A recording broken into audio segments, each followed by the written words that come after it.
Welcome into Start Sit Different Day, folks. We are 2 weeks away from most people's fantasy playoffs. Some of you 3 if you're in smaller leagues. Oh boy. There's a lot of questions. I've seen a lot of stuff from NFL Network, ESPN throwing out names that you probably had no idea were even on your radar to start the season. Guys like Zonovan Knight, Kieran Williams could be potential guys that you actually might be thinking of putting in your lineups and might have some questions on. We also have a lot of injuries at the running back and receiver position. We're here to answer all of your start sit questions per usual. Let's get into it.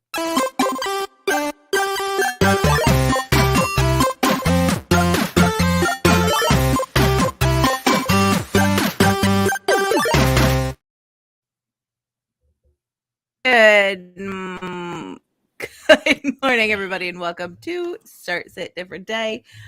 I cannot look at myself because what I hear and what I see are not coherent at this point in time for unknown reasons. So, good morning, Joe. And to Morning, our very Faith. special guests, Jen Eakins. Note that Go Dogs next to her name. Yeah. And to my south in the stream, but to my north, literally, Mr. Chris Allen. How are you? I'm doing well. Faith, it's been too long. It's been. We're gonna have fun today. You know, the last time I saw you was the last time I saw Josh, but Josh only lives an hour and a half north of me. Oh, that's right. He does live in Florida. That's right. Yeah. Mm-hmm. I'm the farthest north if we're playing competitions here, so. This is true. You guys every single week. What is the temperature today, Joe?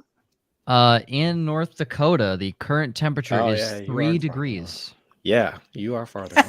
Yes. Yeah. 3 degrees? Yeah, I win the award for farthest north. I'm 3.5 hours from the Canadian border. We call ourselves Canada's Mexico. So nice. All right, I like that. Yeah.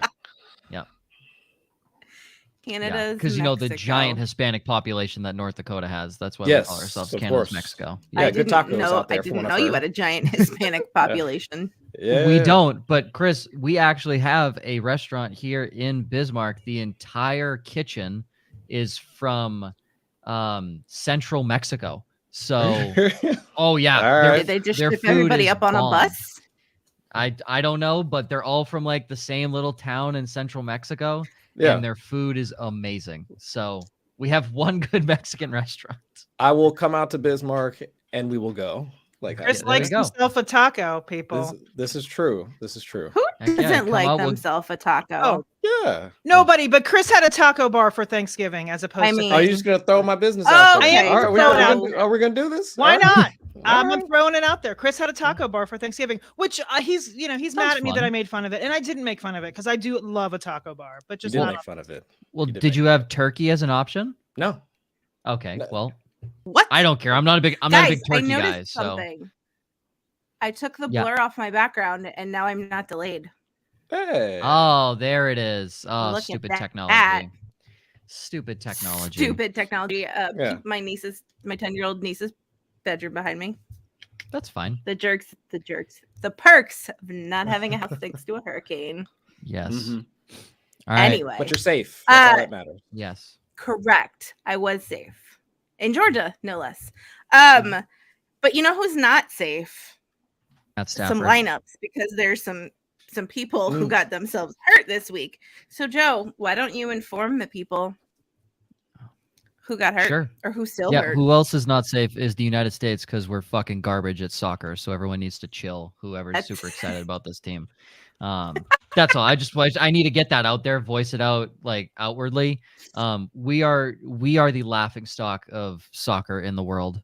So okay, That's for because real you know football. soccer. right now. Oh man, this is Yeah, rough. 2-0 right now. Netherlands are curb stomping us. So Yeah. Matt Stafford Hey, is at out for least the it's not quarterbacks. England. That's it.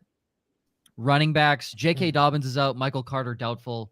We say this every time. There's a doubtful tag. No one has played on the doubtful tag since they switched it. It's like you're 0-350 for guys who've had the doubtful tag since they changed the designation who have actually played. No one has played. Joe Mixon, Josh Jacobs, Travis Etienne, Antonio Gibson, Darrell Henderson, Jalen Warren, all questionable heading into this week's games. Josh Jacobs played last week. You have guys like Mixon and Etienne who did not. Jalen Warren as well. But your three big dogs, Mixon, Jacobs, and ETN, probably big guys you would have in your lineup. Receivers, Brandon Cooks, Kadarius Toney, Mike Williams, out. The Chargers medical staff needs to be fired, every single one of them. It is absurd that these guys don't come back healthy. A.J. Brown, Jamar Chase, Deebo Samuel, Cortland Sutton, Zay Jones, Darius Slayton, Richie James, Jerry Jeudy, Michael Gallup, Jarvis Landry, Romeo Doubs. Apparently that's it. They're all questionable. I think a lot of these guys more trending towards playing. I'd be shocked if A.J. Brown misses. Chris, as a Bengals fan, I don't know if you know any latest news on Jamar Chase, but I imagine he is going to make his way into the lineup against presumably the best team in the AFC. Yeah, that's what it sounded like. It sounded like he was going to be ready to play last week, held himself out just to make sure that he was 100% right for this game. So, yeah, it sounded like he should be back for tomorrow. David Njoku, who I just found out his nickname was the Chief as I was listening to Siri XM Browns radio last week on my drive. The Chief is out this week for the Browns. Juwan Johnson, Daniel Bellinger, Cameron Brate, Jelani Woods, all questionable as well. And kickers are people too, but there are no kicker injury designations this week. So you don't have to worry, folks. Just start your kicker, whoever you have in your lineup. You don't even have to worry. That's all, Faith. That's everything. We already have questions, and Scamper says soccer's not is a stupid sport. So there you go. I mean, he's not wrong. I was never a soccer fan. Jen, I was talking with Jen backstage, and she said she did play soccer when she was younger, but she agrees it is not fun to watch. I'm not on board with all this. I mean, well, listen, also, USA, great, awesome. But no. What are you gonna do? Not gonna. I went to that private school where every day in PE they played soccer, like every day, and I hated soccer, so I was always picked last. Also, I was not an athletic child. Also, we literally played it every day, and if you didn't love soccer, you get really tired of soccer. So now I'm like, I hate soccer, but it is boring, and there's no. Also, timing. I saw this meme that was like football, 4 15-minute quarters. Basketball, 4 15-minute quarters. Hockey, 3 20-minute periods. And then soccer, it's like, it's a secret because nobody knows. It could be 60 minutes. It could be 130. It's 2 45-minute halves with extra time added because the clock never stops. So if there's but nobody ever knows how much extra time there's going to be. Right. Yeah, no, it's random. And then if it's tied, it goes into a 30-minute extra period. If it's still tied after that, it's a shootout like hockey. So yeah. There you go. Okay. There's your soccer Our first briefing. question from Gabe in Ohio. Hi, Gabe. Gabe has to win this week to get into the playoffs. Njoku is his tight end officially out, and he was able to pick up Bryant, but also available is Hurst, Engram, Tunyon, Conklin, and Thomas. Would you pick up any of those, or would you just roll with Bryant, Jen?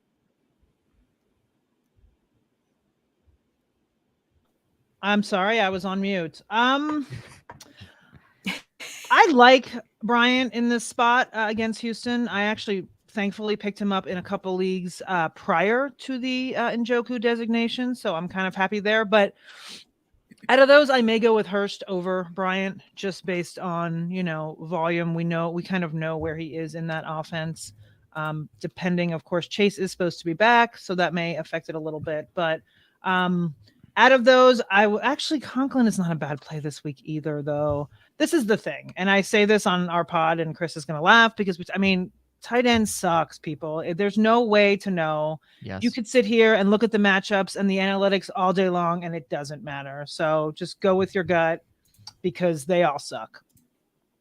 Wow, the analytics don't matter? Wow. For tight ends, no. Chris, come on, you know that. Analytics never matter. That's look at the top. Look at the top tight end scorers last week. I think 8 of the 12 were backups. They weren't even guys that people had in their lineups going in. It's the taco bar, and then now it's this. It's just... First of all, you cannot take what I just said personally, Chris, on any level. So don't try to turn it around into you here. I'm just saying tight end in general. Yes. So, Gabe, to answer your question, I would probably rank them Hurst, Conklin, Bryant, but really just go with your gut and pick one of them because it doesn't matter. Chris. Yes, ma'am. I actually agree. I agree with Jen. For all the infighting, I do agree with Jen. because Hurst probably has the most upside, like given the matchup, given the team that he plays for, routes run, blah blah blah. Conklin is right behind him, just from an analytics standpoint, routes run, blah blah blah. But Bryant is probably the fastest path like to upside, just given the fact that we've seen him work well without Njoku in the lineup beforehand. The passing offense for the Browns has actually been like working really well, even without, the nasty man like under center. So we don't know how that's supposed to work with Deshaun Watson back.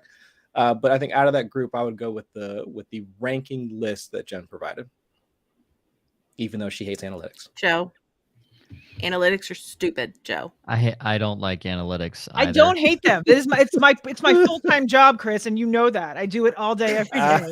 It's just when it comes to tight end, throw it all out. They all suck. That's what I'm saying.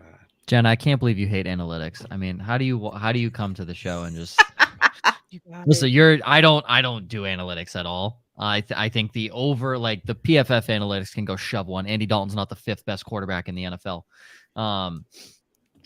Harrison Bryant, I don't think the Browns are going to have to throw the football at all in this game. The Texans are so bad on the ground. I don't think he's even worth it. I have had Hayden Hurst in multiple leagues since the beginning of the season, and has he done anything great? No. He's probably had, one, maybe like 15, 17 point game, but he's like a consistent 7 to 11 points. And honestly, that's basically a tight end 1.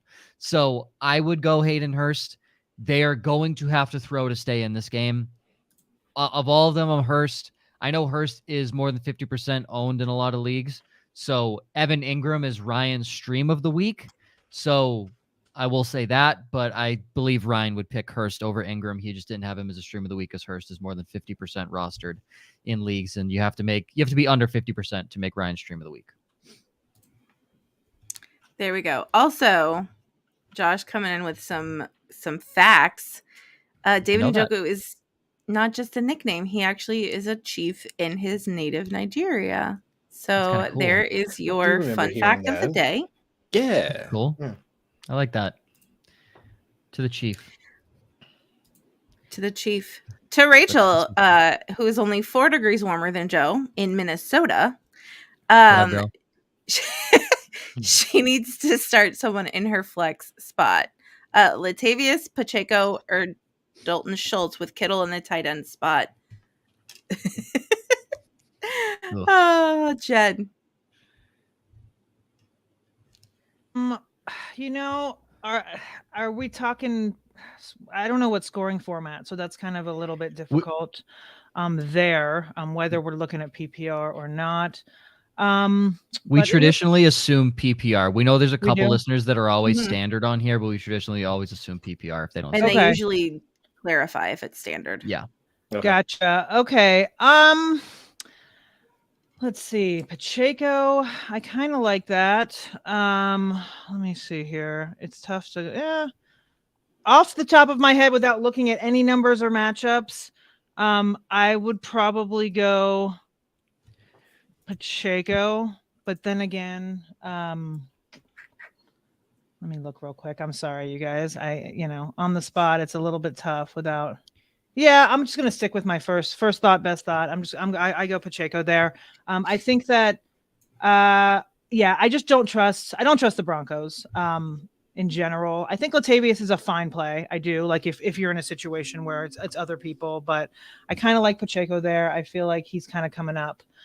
Schultz isn't horrible, but if it's PPR, Pacheco. Sorry, I'm rambling. That's it. I'm sticking to it. All right, Chris.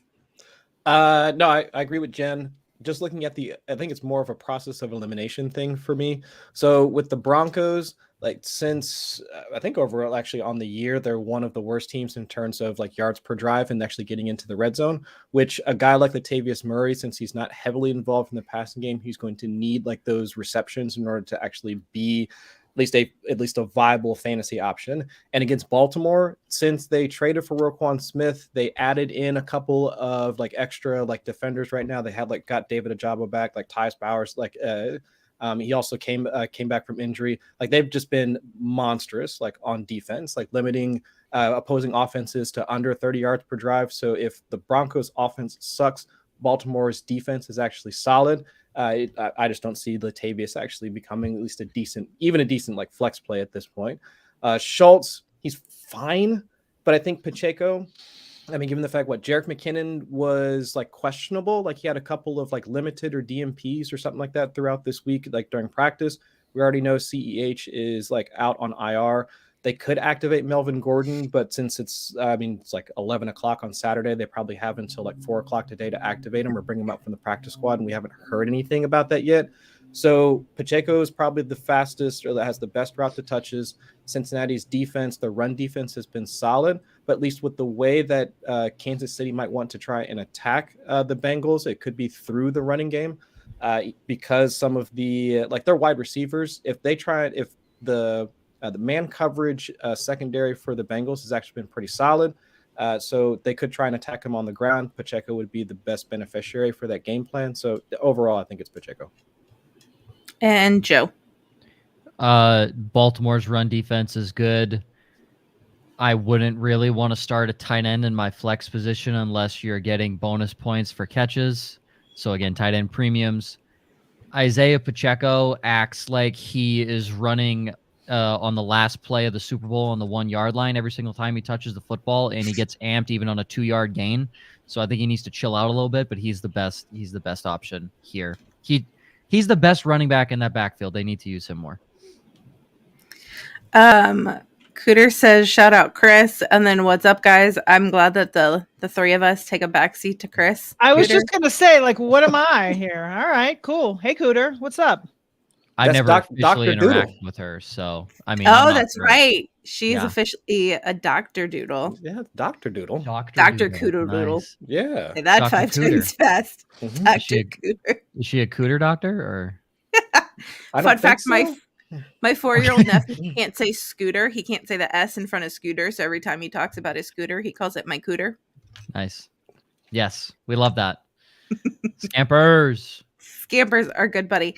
Half PPR wants to know Tyler Boyd and Devonta Smith, unless you can convince him that Mike Evans is still a fantasy option.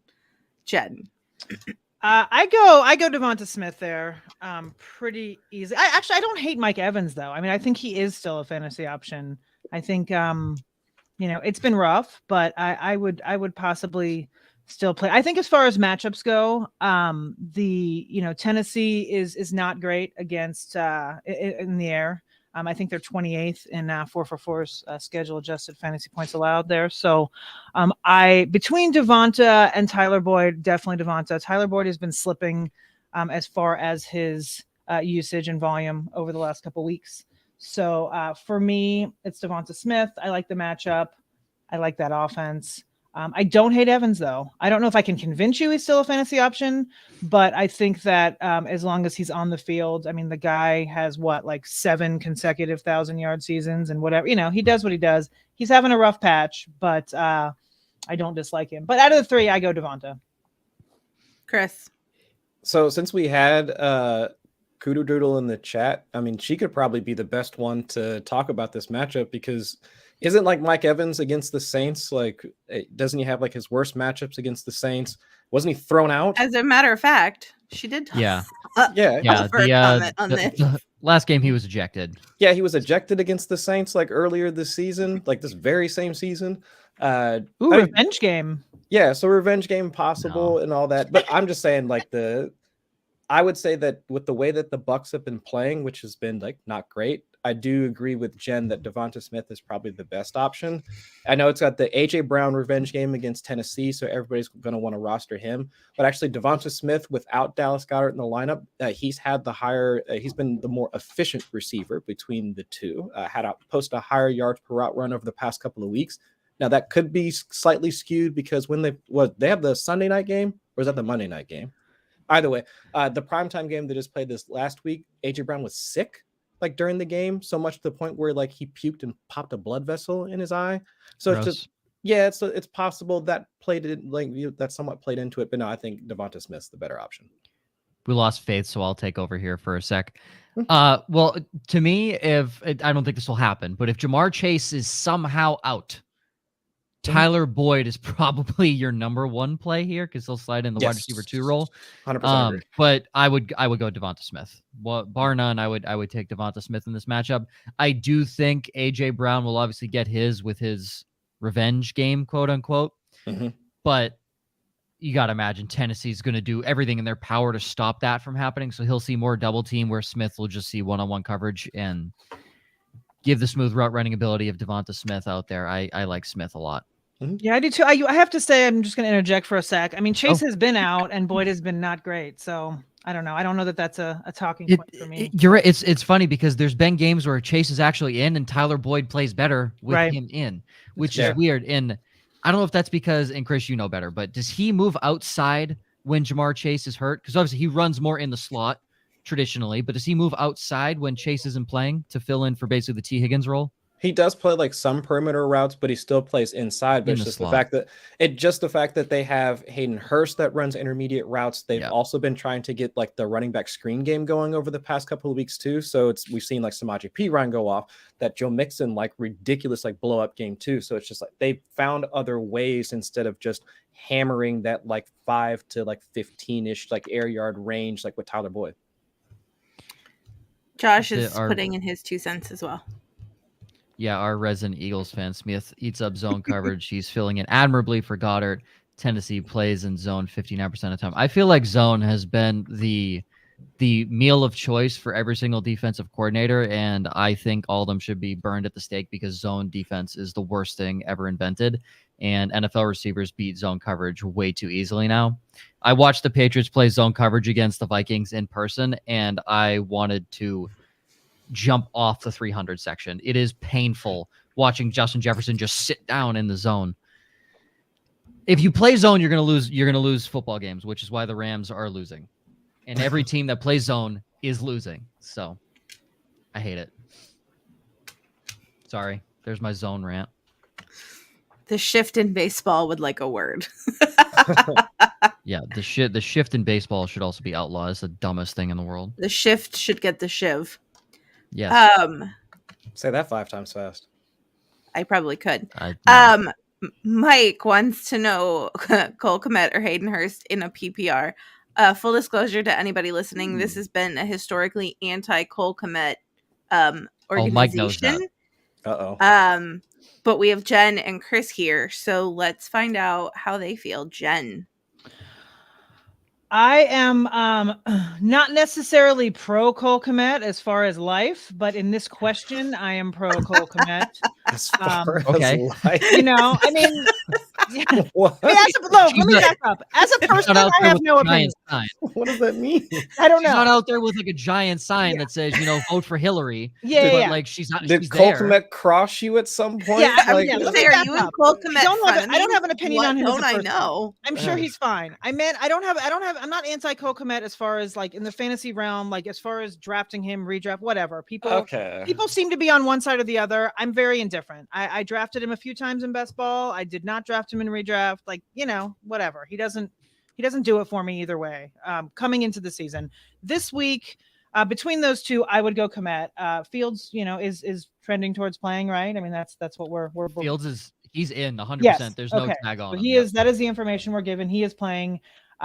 Mooney is out. I mean, they're down to the dregs there. So I feel like that there possibly could be a lot of Cole Kmet in this game. And we've talked about Hurst, a few times now in these questions. So I don't need to go into that.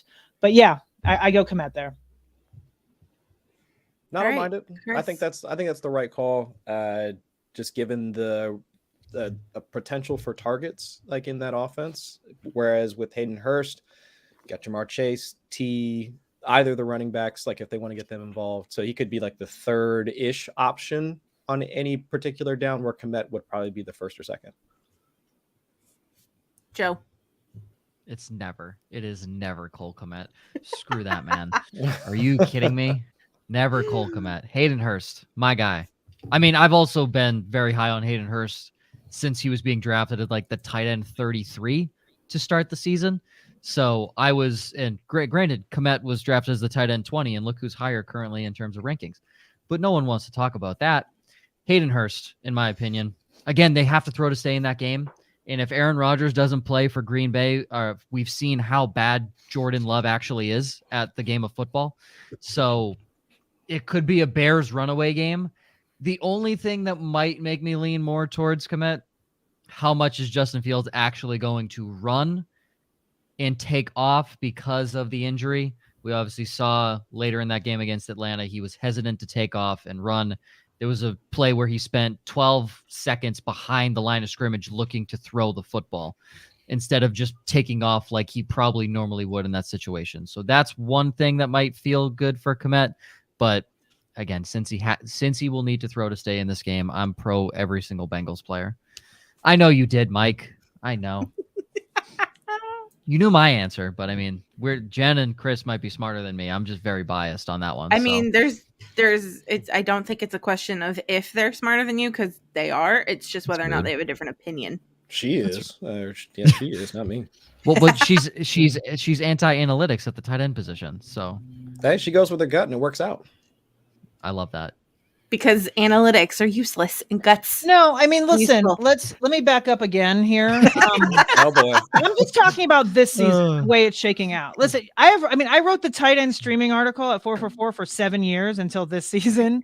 I've done a lot of analytics on tight end. And You have? I mean, of course, like every other position, this year is just, it's gross. It's disgusting. Like it doesn't matter. And that's really it. I mean, other positions. So I'm not anti-analytics for tight end specifically. It's just in 2022 I am, because it's just a weird year and nothing other than Travis Kelce is panning out. I mean, even, so that's it. The takeaway is that you don't like Cole Kmet in life. I know I didn't mean I really have nothing against the guy. I'm sure he's a wonderful person. Cole is listening to this like right now. Oh yeah, and I'm sure, and I won't be getting the Christmas card, and that's just you're about to catch some shit, Jen. But... Jen, just to your point, I'm looking at Fantasy Pros PPR. Also, if we go to standard, Taysom Hill's the tight end 3. Yeah. So if that tells you how gross it is in standard, Wow. But in PPR, Travis Kelce, 238 fantasy points. Mark Andrews is 2. Now, granted, he has missed some time. Mark Andrews is 2 with 144. Yeah.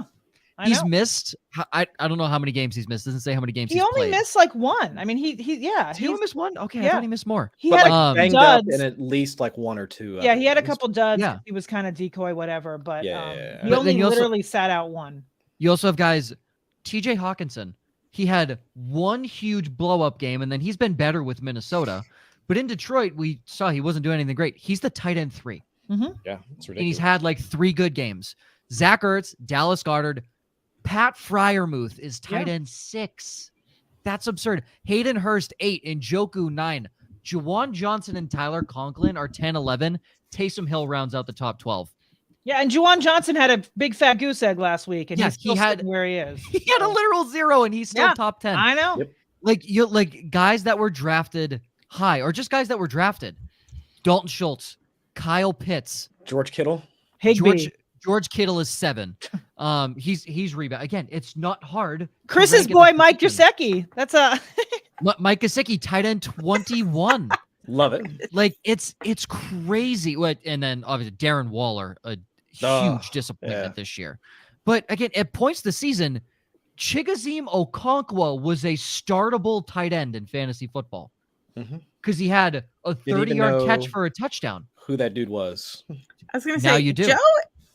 Joe is always on point with his pronunciation of difficult to pronounce names. It's always amazing to me. Well, his first name is pretty easy. You just follow it. I know Okonkwo because there was a book we had to read in middle school or high school. I forget the book, but the main character's name was Okonkwo, and he was African, as I presume Chigoziem Okonkwo is. And he was the leader of his chief in Nigeria. He was actually. He wasn't a chief in Nigeria, but he was the chief of his tribe. Oh, well, look at that. Fun fact. I don't know the fucking book, but let's get to Mike's second question. Things Fall Apart? Yes, it is. Yes, Things Fall Apart. Speaking of tight ends. Ingram and Moreau. Evan Ingram or Foster Moreau? Let's start with our resident tight end trash talker of the day, Jen. That's Moreau easily for me.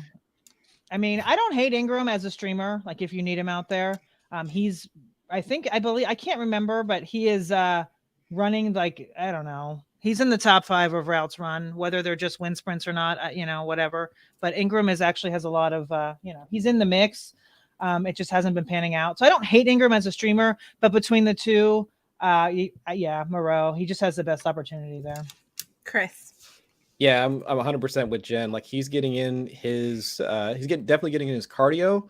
I think he's only like 10 or so routes behind like the 2 primary receivers, like Christian Kirk and Zay Jones for Jacksonville. But he has like 5 targets like on those routes, so it's ridiculous. I would much rather go with Moreau. Joe. Talk about a guy who's been better than Darren Waller. Foster Moreau has had a solid season. He's a good tight end. He's not flashy. He's not going to do anything crazy, but he's a good tight end. Solid hands, can block. And the reason Ingram has the most, like some of the most routes run on his team is because he can't block. He is one of the worst blocking tight ends in the NFL. Breaking news. Oh, USA scored. Oh my USA goodness. scored a goal. Oh, they did? Oh my goodness. I mean, is the game over? Because I believe that we will win. I believe that we will. Sorry. 15 minutes. We will win. Or 14 I minutes believe left. that it is the 75th minute and the U.S. has finally scored a goal. Woo! Woo! Yeah. That's how good we are. It's soccer. Yeah, thank God. It's our 3rd goal of the World Cup. We suck. Now that you all chose Foster over Ingram, speaking of Foster over Everett. Ooh. Who do the Chargers play? Play the Raiders, right? Yep. Yeah. Yeah. No Mike Williams. Yeah, Mike Williams is out. Everett has been, that whole offense has been spotty, hit or miss. Either they're on or they're off. I think I'm still going Moreau by a couple hairs. Chris. Yeah, I'm with that because it's still Austin Eckler, it's still Keenan Allen, it's still one of either Josh Palmer or DeAndre Carter. Like Gerald Everett is like the 4th or 5th option on that team, and I can't say the same for Foster Moreau at this point, unfortunately. Joe. I'm gonna go Everett. And I will just add, you brought up Eckler. He's 4th most in receptions in the NFL, which is just stupid. It's the Christian McCaffrey 2018, 2019 season all over. I'm here for it. I love me some Eckler. Yes, ma'am. Smoke McCaffrey's record that he set at this point. If he's healthy the rest of the season, it's absurd. He has 98 targets at the running back position. Yeah. So. I'm gonna go Everett. I am a giant Derwin James fan. And Derwin James is really good in coverage, and he is normally the guy matched up on tight ends. Moreau doesn't exactly have... Again, we said Moreau's not flashy. Mm-hmm. Moreau is your run-of-the-mill tight end who has really good hands. He'll run good routes, but he's not going to break away from a guy like Derwin James with that speed. There's no one in the Raiders secondary that can cover Gerald Everett. I think Everett can find his way into the end zone, and I think that's what puts him over Moreau. I don't know if Moreau's going to be able to find himself open in the red zone with Derwin James on him. It's fair. Yeah. All right. Another Scampers question. Boyd versus KC, Devonta versus Tennessee, or Evans versus New Orleans? Isn't that the same question we just answered? Is that not? Yeah, that right? Oh, yeah. Yep, that's the same thing. Yeah, Scampers. Already. Devonta for me. I think, was he just adding who their opponent was? That must be it. Yeah. I think it was a Devonta sweep. Yeah. Albert wants to know Chris Olave or Christian Watson in a half PPR. Jen. Great question. Wow. Let me look real quick at their matchups because we got the Bears and the Bucks, right? Okay. Yeah. They're both on the road. Yeah. I'd probably go Watson by a hair, but I really don't. I don't know. I think they're probably in a pretty similar tier / bracket / whatever you want to call it. If Rodgers is indeed healthy and he owns the Bears, then I'm gonna go Watson. I don't think Rodgers owns anybody. I know that was this by his own statement. He owns the Bears in his own mind. Yeah. Brief pause. I don't listen to podcasts much unless they're about like true crime or really interesting things. And there's this podcast called called Cultish. I'm weirdly obsessed with learning about cults because I don't understand how anybody could fall into them, but alas, I digress. And they took clips of a podcast that Aaron Rodgers did with somebody else about Aaron Rodgers' experience with ayahuasca, which, if you don't know, is a hallucinogen. And I'm listening to Aaron Rodgers and I'm like, you are batshit crazy. He's dating a witch, isn't he? I'm sorry, that's news to me. But I'm like, wouldn't She's surprise me Wiccan. after listening to that. I'm like, I don't know if they're still dating, Chris, but he was. Was her name like Blue something? Or... Yeah, it was like Blue Witch or something. Yeah, I don't know, something like that. Faith, I just want to interject real quick. I'm kind of obsessed with cults too. But not all of them. Particularly, like I'm obsessed with the weird, like all the like polygamous stuff. Like I'm completely also Scientology. Oh yeah. I watched all that too. But I'm definitely obsessed with the weird like polygamists. It's so bizarre to me how people can get sucked into all that and then they marry off their 12-year-olds and like they think that's fine. It's insane. Because God told them to listen. Yeah. Because they're gonna go to a higher place and do all this stuff. It's super weird. Yeah. Anyway. So Joe, how you doing, not man? the God that I worship. I'm good. I'm waiting. I'm waiting for my turn to answer this. I have fun Saints facts about them against the Bucs. All right, Chris, go. I'm ready to hear those facts and all that, man. I'm really looking forward to that. Sure. Jen, we'll talk about cults later. Yeah. Joe, go. Okay. Oh, okay. I am you go, too. Joe. My mind is like blown, like from what just transpired. Yeah. No, you're good. Did I skip you, Chris? No, he answered. That's okay, fine. That's what I thought. He agreed with me, and then we moved on. The last 10 times the Saints have played in Tampa Bay, they're 8-2. I don't know what it is, but oh wow, yeah, they're 8-2 the last time they have played in Tampa Bay, and Tampa Bay is 0-2 when they see the Saints under Tom Brady at home. But do they have Andy Dalton under center in those games? The 5th ranked PFF quarterback. Right. Yeah, number 5 ranked. That's the one time I will bring in this conversation is that he's the 5th ranked PFF quarterback. Put some respect on that man's name. Pile of shit. Anyways. Or have they ever done ayahuasca? I don't know. Yep, definitely. I'm gonna go Olave.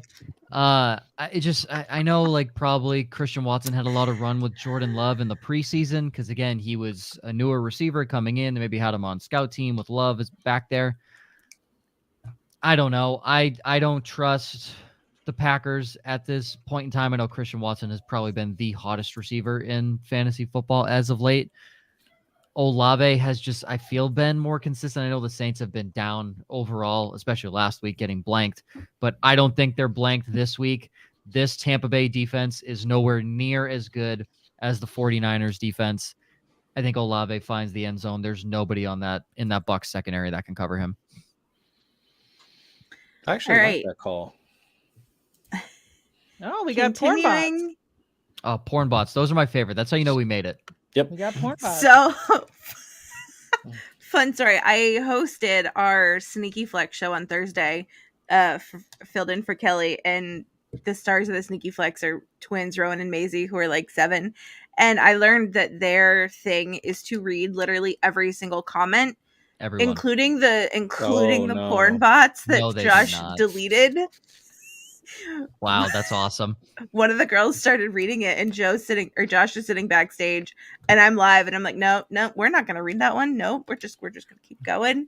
And they literally like kept trying to read it, and I was like, we are moving on, girls. Continuing the Scampers Advice Hour. He needs 2. Jeff Wilson at San Francisco, Gus Edwards against Denver, or AJ Dillon at Chicago, or Juju Smith-Schuster at Cincy. Jen. Wow. Need 2. Jeff Wilson, as great as he's been, that's a tough matchup.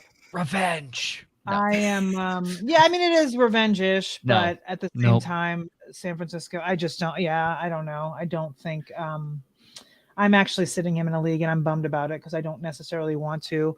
Gus Edwards, Denver D is, the only thing that they have going for them right now, pretty much. They are 7th against the run, so that's a slightly difficult matchup as well. AJ Dillon, I just don't know that we can really count on him for much. And then who's the last guy we have in here? Juju. He's back. All right. I like Juju, so I would throw him in the mix. And then maybe I'll go Edwards as my second one there. So yeah.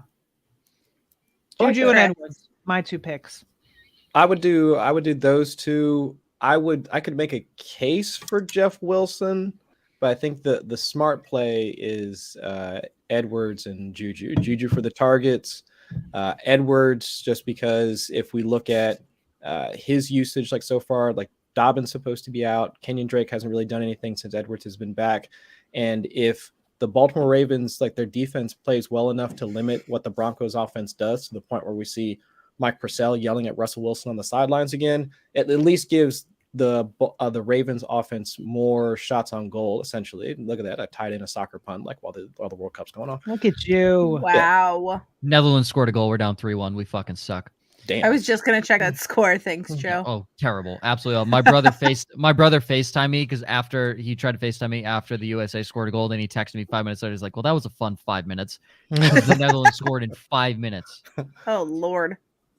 Here's how bad we are at the game of soccer. We have 4 more shots total, 2 more shots on goal, 57% of the possession time. Netherlands has 10 fouls, and we're down 3-1. We suck. Everyone needs to get that through the thick fucking skulls. The USA sucks at soccer unless it's the women's side when they're curb stomping teams 13-0 in the game. Faith, that's okay. We can have her on. I'm going to go Wilson and Juju. I don't like anybody, for the record. I don't like anybody. I don't like Juju Smith-Schuster. But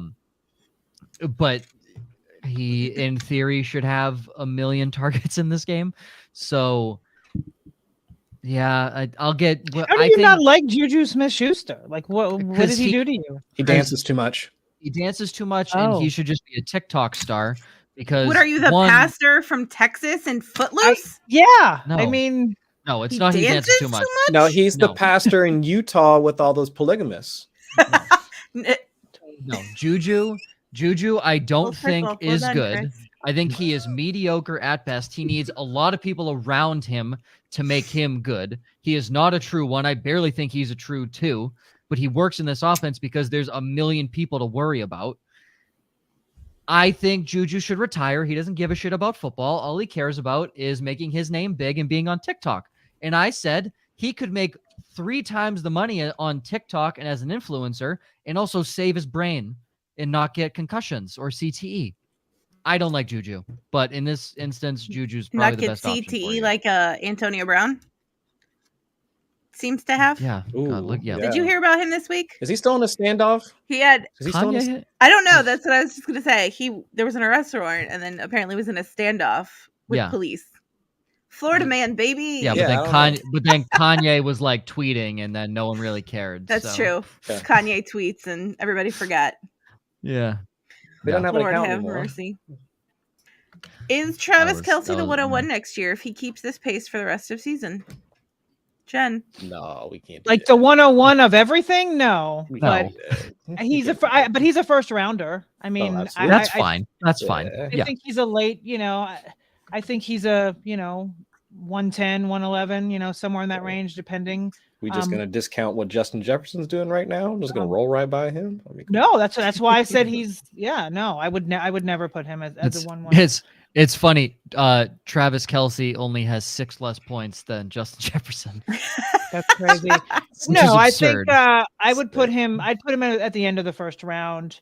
It's one of those things, right? I guarantee you that we're going to get back to the age conversation, right? Once we start, and then the summer, and people are going to discount him. He may even slip to the second round based on the age bias situation. People are going to think he's done. That's what happened this year. I mean, he went way lower than he should have because people thought he was done.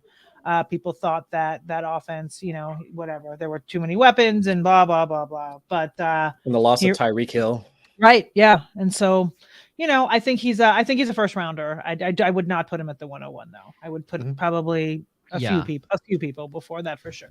100%. I would say, just looking at last year, if you took him at the 101, the ADP consensus on Fantasy Pros, you would have ended up in a 12-team league, even in a 10-team league. You would have ended up with Leonard Fournette, Ezekiel Elliott, or James Conner as your top 3 options as your RB1. No, thank you. I do not want any of that bullshit anywhere near my RB1 spot. So, just for reference, definitely a first rounder. All right. Chris needs help on his flex. He plans on starting Zay Jones as his wide receiver 2, although he's currently questionable, which leaves him with Thielen, Boyd, Edwards, or Swift for his flex. Who would you start in flex, Jen? Let me see here real quick. Why can't I remember who Minnesota is playing? Home against the Jets. Oh, okay. I don't fighting Mike Whites.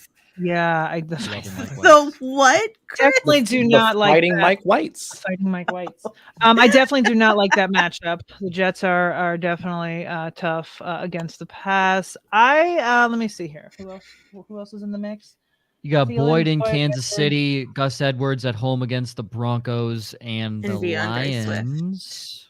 The Lions play Jacksonville.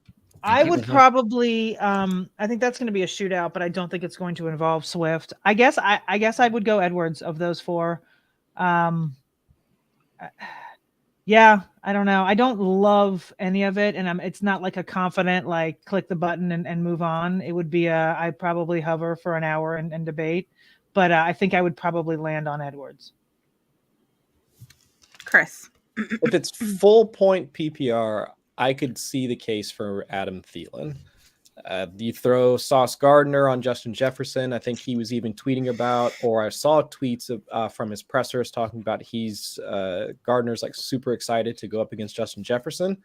With the way that the Jets defensive front has been playing, getting pressure on Kirk Cousins is one of the best ways in order to kind of like completely break his like processing. So a guy with a shorter ADOT like Adam Thielen or TJ Hawkinson. And I remember Joe, like you brought him up earlier, but I do think that Adam Thielen with his shorter ADOT targets would probably be the best option if it's full PPR. If it's half, I lean with Jen. Gus Edwards would probably be the better bet out of that group. Swift is the complete home run play.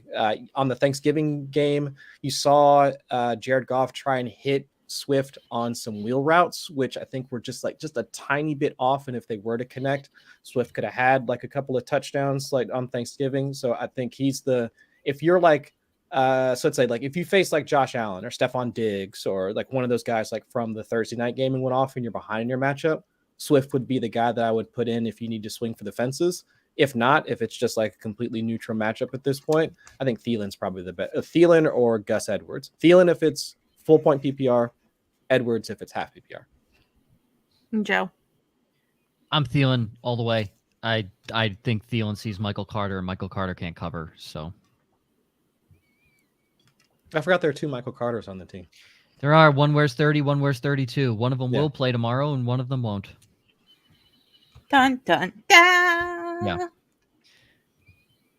Yeah. To our favorite Zollo, unless it's our second favorite Zollo, who's hiding under the favorite Zollo moniker. No, oh, okay. Hi, Lou. Kirk Cousins or Justin Fields, Jen?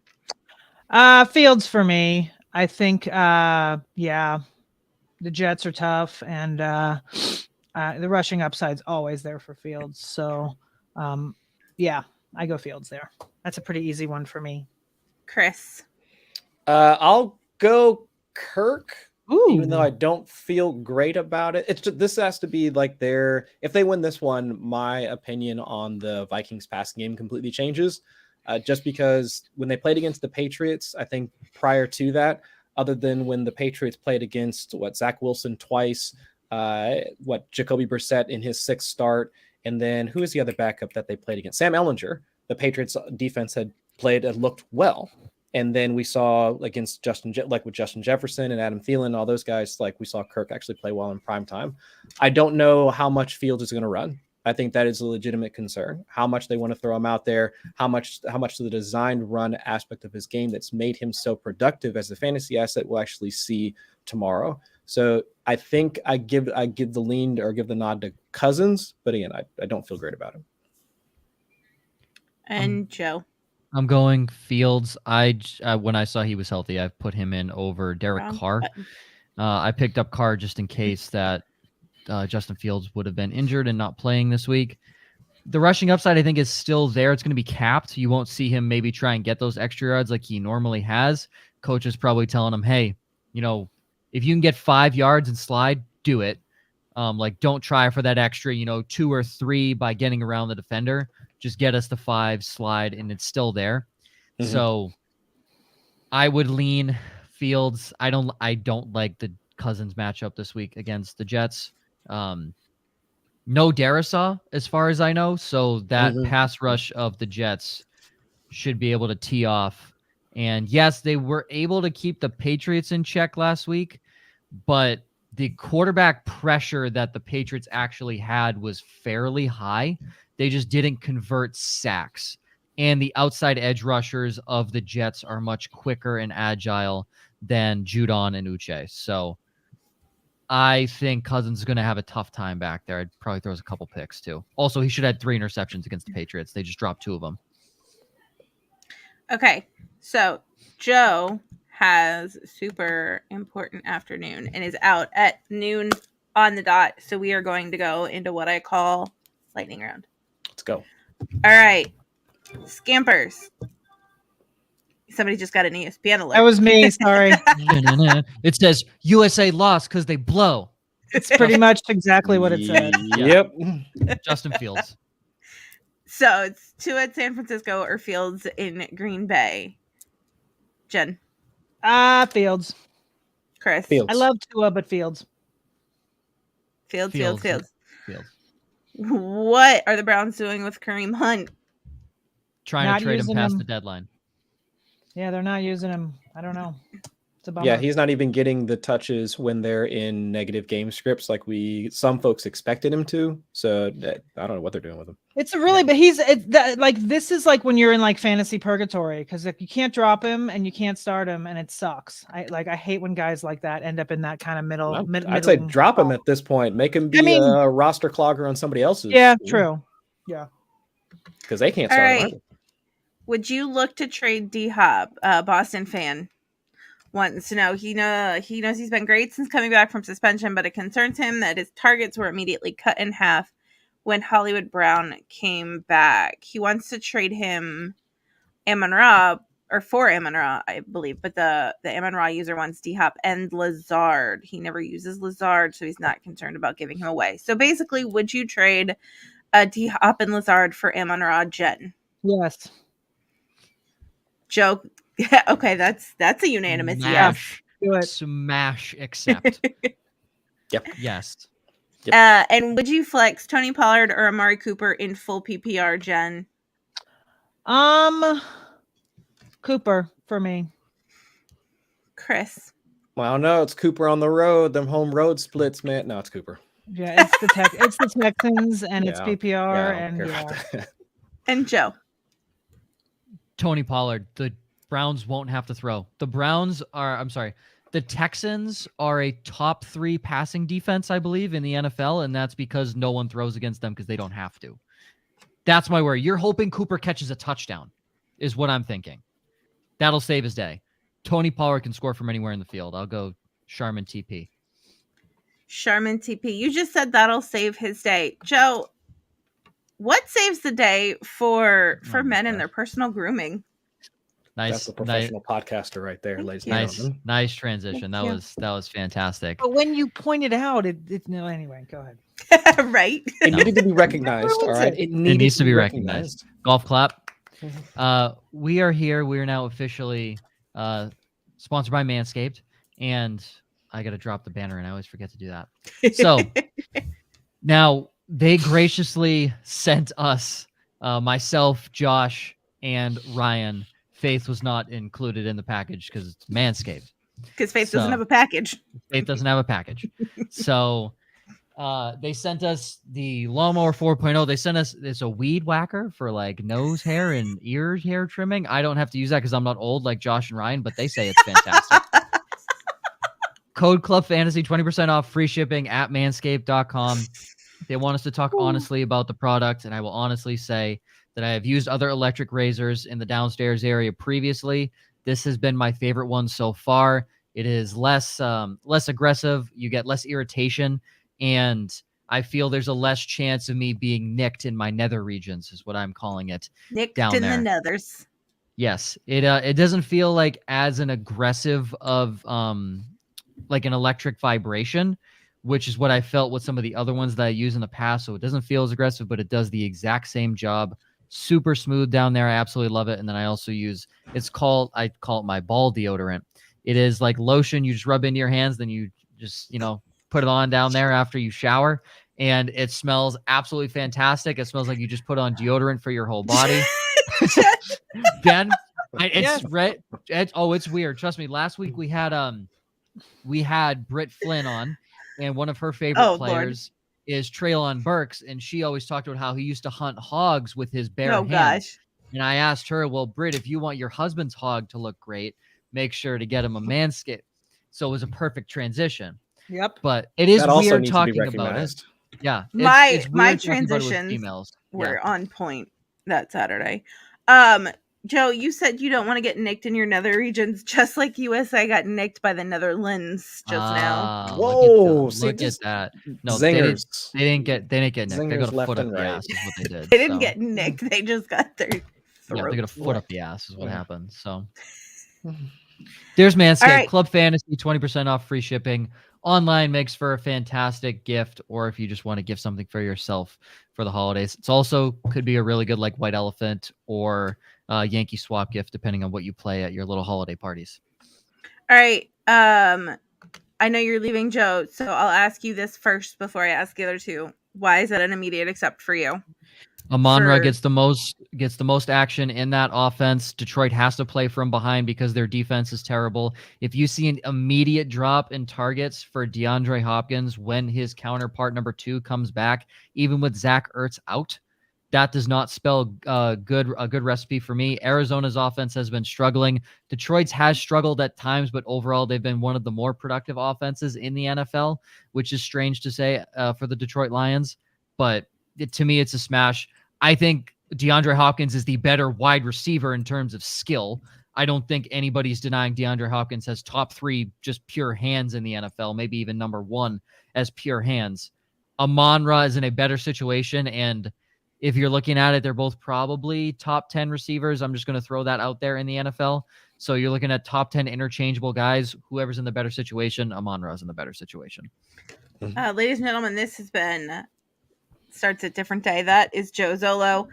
Follow at Joe_Zollo. Follow the Bismarck Larks. Joe, whatever you're doing today, have a great day.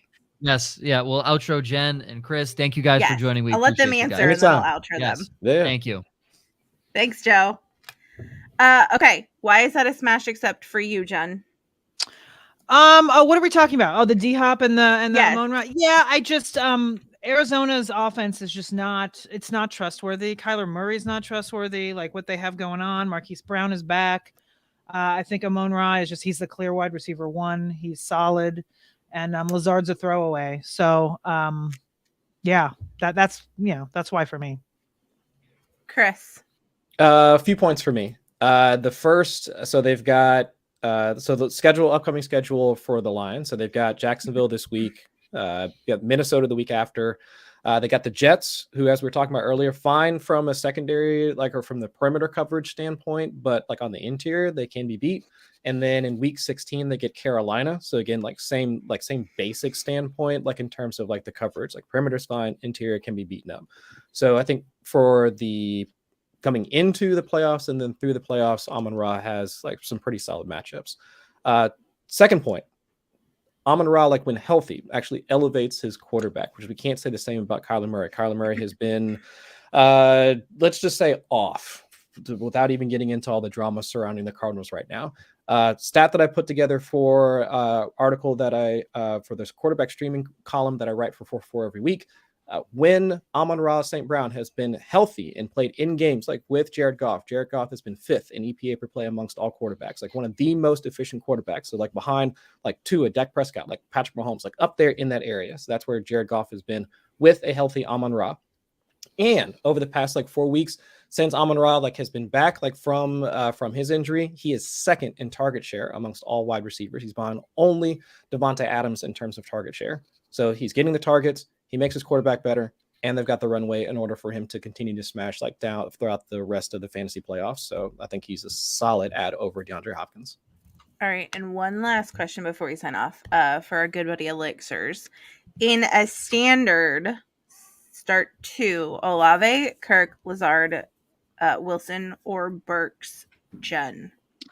Kirk and Garrett Wilson for me. Chris. Yep, Wilson, Kirk, and then you could probably make the case for Olave, but it's I think Wilson and Kirk for sure. Well, Chris, we don't agree on a lot. Like this whole pod, we've been in sync. I kind of like it. It feels weird. Unless you're talking about tight end. You make it sound like we fight all the time, and like we do not. No, I mean I guess we agree about like football stuff. It's just like other random stuff. Yeah, see, so you're right. We're on the same page when it comes to because you know why? Because analytics, Chris. Exactly. Yeah, exactly. Analytics are terrible. Jen, let the people know where they can find you. You can find me on Twitter at Jen Eakins NFL. I have a new-ish Twitter handle, which I don't know. I guess it's been like a month, but yeah. So on Twitter at Jen Eakins NFL, and then 4for4.com everywhere and everything 4for4. Chris and I have a podcast every Tuesday night with our friend Brandon Niles, the most accurate podcast every Tuesday night at 9 Eastern. So you can find us there as well. Chris. We only got like a few more weeks left on TMAP, right? Like 4 weeks. Well, we'll do off-season stuff too. But that's right. Yeah, we back for off-season. By the way, at Chris Allen FFWX on Twitter. 4for4 Fantasy Life with Cooter Doodle and the rest of the crew over there. Yahoo Fantasy, Establish the Run, Football Guys. I think I got them all. Basically, Chris is everywhere. I'm around. I get around, man. Don't say you get around. That makes you.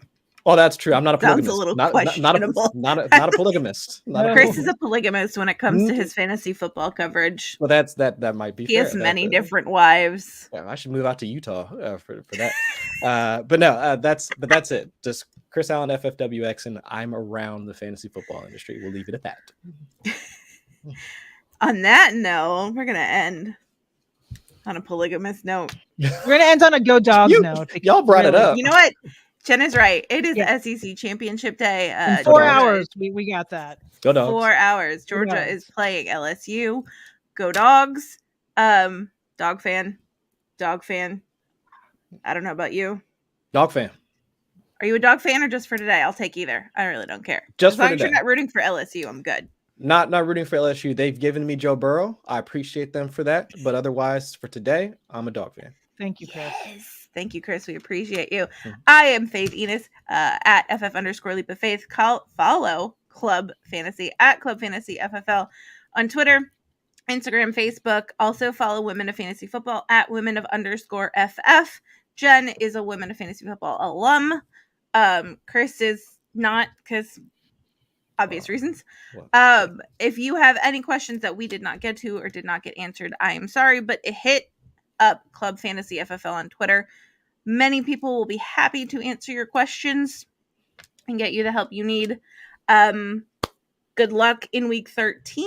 If you are in the Scott Fishbowl playoffs, good luck in that, because those have already started. Jen and Chris, are you guys in the playoffs? Nope. I drafted Derek Carr and Mac Jones along with Kyler Murray as my quarterback. So no, I am not. I'm on the Russell Wilson, Tom Brady train, so I'm right there with you. I'm not in the fantasy playoffs for SFL. Oh, I am. I picked a 2 and got the Allen Diggs stack because somebody won Herbert over Allen, and I was like, okay. That works. That's a fantastic thing that was to a have. profitable thing to do. It was. Once again, ladies and gentlemen, boys and girls, children of all ages, this has been Start Sit Different Day for week 13. Good luck this week. Bye.